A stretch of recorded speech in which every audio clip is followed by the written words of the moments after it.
Welcome back to another wonderful video. I'll try not to do anything weird this time, like that.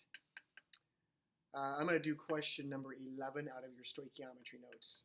Okay, and this is a limiting reactant question.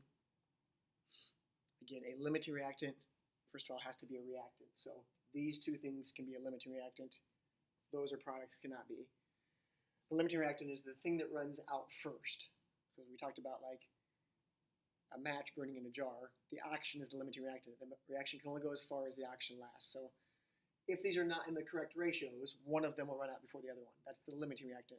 The other one is the excess reactant, the thing that there's extra of. So again, this is question number 11 notes, and this is going to be using the mole method. There's two methods I'll show limiting reactant stuff with. So here's the equations given on number 11. It says you have 130 grams of SiO2,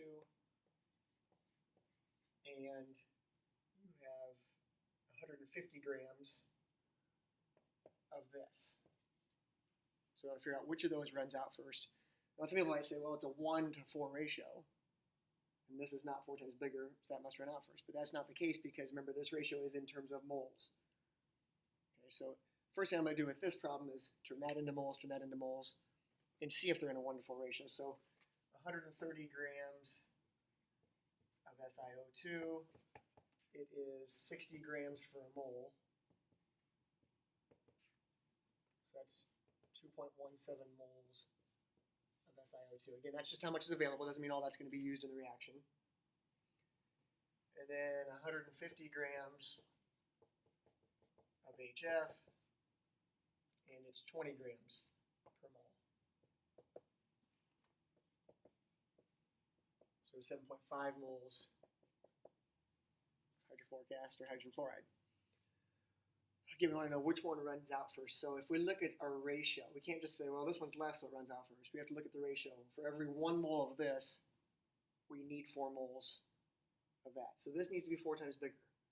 So look at this. We kind of just go, well, is this 4 times bigger than that? It needs to be.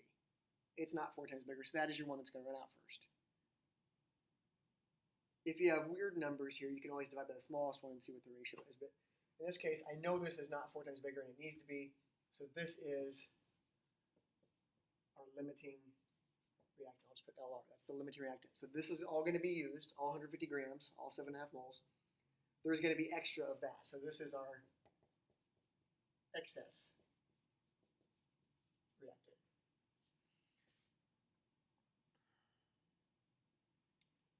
So one of the things I could ask you, I don't in this question, but I could say, how much of one of these products was produced in this reaction? If we did that, we always want to start our stoichiometry off with the limiting reactant, because that limits how much stuff can be made in the reaction. We never want to start off with our thing that's excess, because you can't get that much product then produced. So if I was asking about one of the products, I would always want to start with our limiting.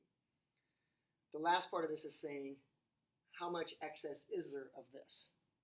So how many of these grams are used, how many are produced? So to do that, I'm going to start with our limiting and work our way to grams of that and see how much is used.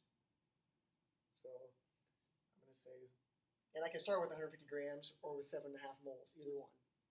So I'll just start with the 7.5 moles. So we know that all 7.5 moles of HF will be used because it's the limiting reactant. Since we're starting with moles, we're going to write our ratio. For every 4 moles, there's 1. For every 4 moles, there's 1 mole of SiO2. And again, we want to get to grams. And every mole of silicon dioxide is 60 grams.